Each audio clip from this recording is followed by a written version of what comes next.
সেঞ্চল অভয়ারণ্যের আলো আঁধারি পথ পেরিয়ে আজ আমরা চলেছি রঙ্গারুন। এই কদিন টানা বৃষ্টি হলেও আজকের সকালটা কিন্তু বেশ রোদ ঝলমলে। এনজিপিতে যখন নেমেছি তখন সকাল 9টা। তারপর জোড়বাংলো পেরিয়ে যখন রঙ্গারুনে পৌঁছালাম তখন প্রায় দুপুর। কাঞ্চনজঙ্ঘার গায়ে তখন মেঘের চাদর। প্রথম দেখাতেই এই সুন্দর পাহাড়ি গ্রামটার প্রেমে পড়ে গেলাম।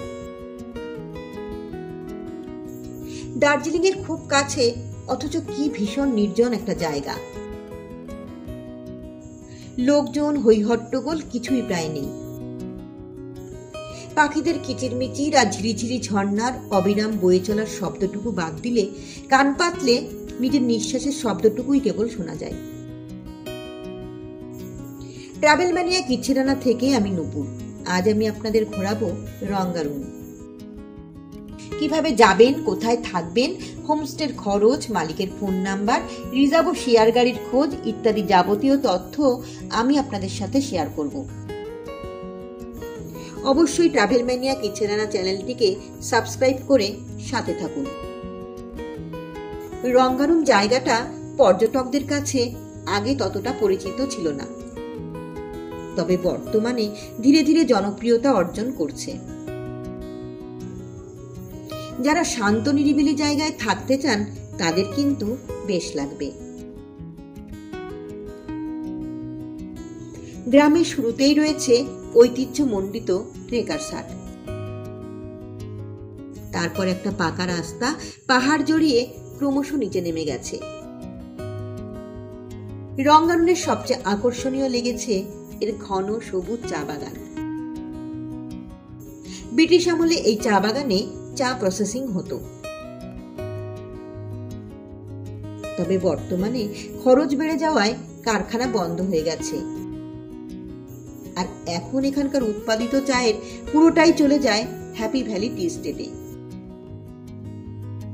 তবে এখনো এই গ্রামের অধিবাসীদের বেশিরভাগই চা শ্রমিক। দল বেঁধে যারা চা পাতা তুলতে যায়, ফিরেও আবার দল বেঁধে। রঙ্গারুন যেন এক প্রকৃতি পাঠের পাঠশালা। একদিকে নীলচে ধূসর পাহাড়, পাহাড়ের গায়ে ফুল দিয়ে সাজানো অল্প কিছু ঘরবাড়ি, আর তারপর শুধুই চা বাগান। এটা হলো পাহাড়ি ধূত্র ফুল। হলুদ, গোলাপি, সাদা রঙেরও হয়, তবে এই হলুদ ফুলের প্রচুর মধু। তাই এখানে এটা মৌমাছি প্রতিপালনের জন্য লাগানো হয়। ফুলে ফুলে গাছগুলো দেখুন কি সুন্দর সেজে উঠেছে, আর কি অপূর্ব গন্ধ।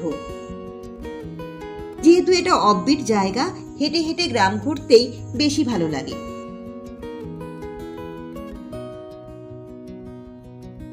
তবে এখন বর্ষাকাল, চারিদিক সবুজে সবুজে একেবারে ছেয়ে গেছে।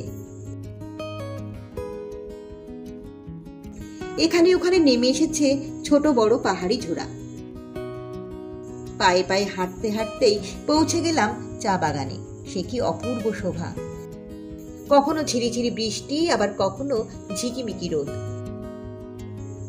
চা বাগান পেরিয়ে আরো নিচে নামলেই রয়েছে নদী, আর সে নদীর নামখানি ভারী মিষ্টি, রুংডুং খোলা।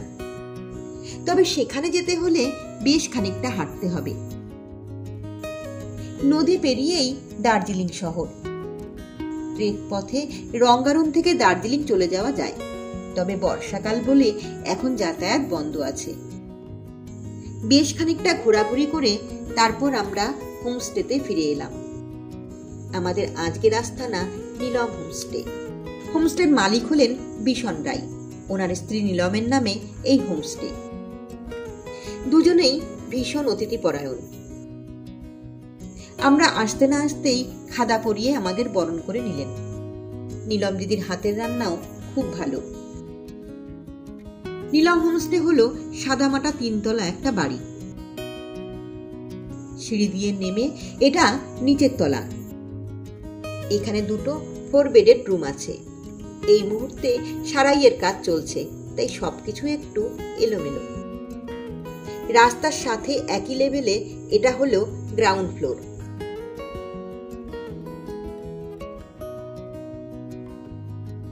এখানেই রান্না বান্না হয়। রান্নাঘরের সাথেই ডাইনিং টেবিলে খাওয়া দাওয়ার বন্দোবস্ত। খাওয়া দাওয়া অন্যান্য যে কোনো পাহাড়ি হোমস্টের মতোই, একবেলা ডিম আর একবেলা চিকেন। ডাইনিং এর সামনেই এটা খোলা ছাদ, আকাশ পরিষ্কার থাকলে দারুণ ভিউ পাওয়া যায়। তবে আকাশ এখন খানিকটা মেঘলা, তাই অল্প স্বল্প কাঞ্চনজঙ্ঘা দেখা যাচ্ছে। ডাইনিং থেকে একটা কাঠের সিঁড়ি সোজা উপরে উঠে গেছে। উপরের তলায় দুটো সাজানো গোছানো ডবল বেডরুম আছে,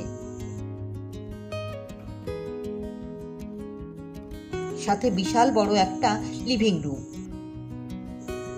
ঘর আর লিভিং রুম নিয়ে মোট 6 জন থাকা যায়। এর একদিকে ব্যালকনি আর অন্যদিকে টয়লেট।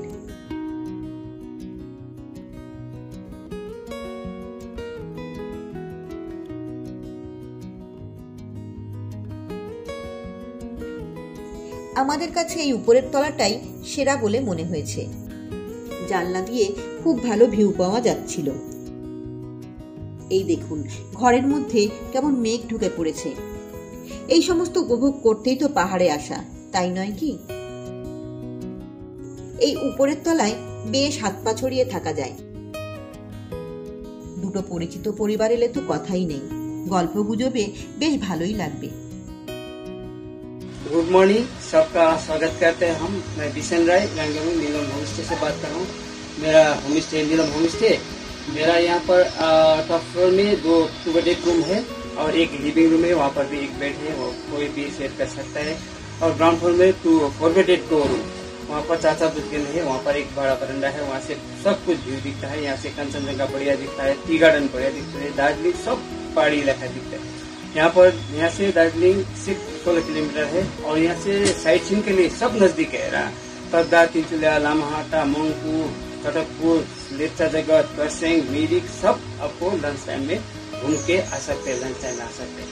और हमारा टैरिफ है टॉप फ्लोर का 1400 और ग्राउंड फ्लोर का 1300 है, 1300 करके पर हेड पर डे। যেহেতু উপরের তলায় 6 জনের বন্দোবস্ত, তাই 6 জন এলে জন প্রতি দিন প্রতি থাকা খাওয়া সহ খরচ কিছুটা কম পড়ে। 6 जन रहेगा तो उसका पड़ेगा आपको 1300 करके, और उसमें इधर में 4 जन रहेगा 1400 रुपए करके। हाँ, 4 जन रहेगा तो, और 2 जन आएगा 1500 करके, और 1 जन जो रहेगा उसके लिए पड़ेगा 1600 रुपए करके। কিভাবে আসবেন? এনজিপি বা শিলিগুড়ি থেকে রঙ্গারুন পর্যন্ত রিজার্ভ গাড়ি নিলে ভাড়া পড়বে 3500 টাকা। আসতে সময় লাগবে 3 ঘন্টার মতো। আর শেয়ার গাড়িতে আসতে হলে দার্জিলিংগামী শেয়ার গাড়িতে জোড়বাংলো নামতে হবে। ভাড়া পড়বে জন প্রতি 250 টাকা। জোড়বাংলো থেকে হোমস্টে পর্যন্ত রিজার্ভ গাড়ি নিতে হবে, ভাড়া পড়বে 800 টাকা। কিভাবে ঘুরবেন? প্রথম দিন শুধু রঙ্গারুনের প্রাকৃতিক সৌন্দর্য দেখেই কাটিয়ে দিন।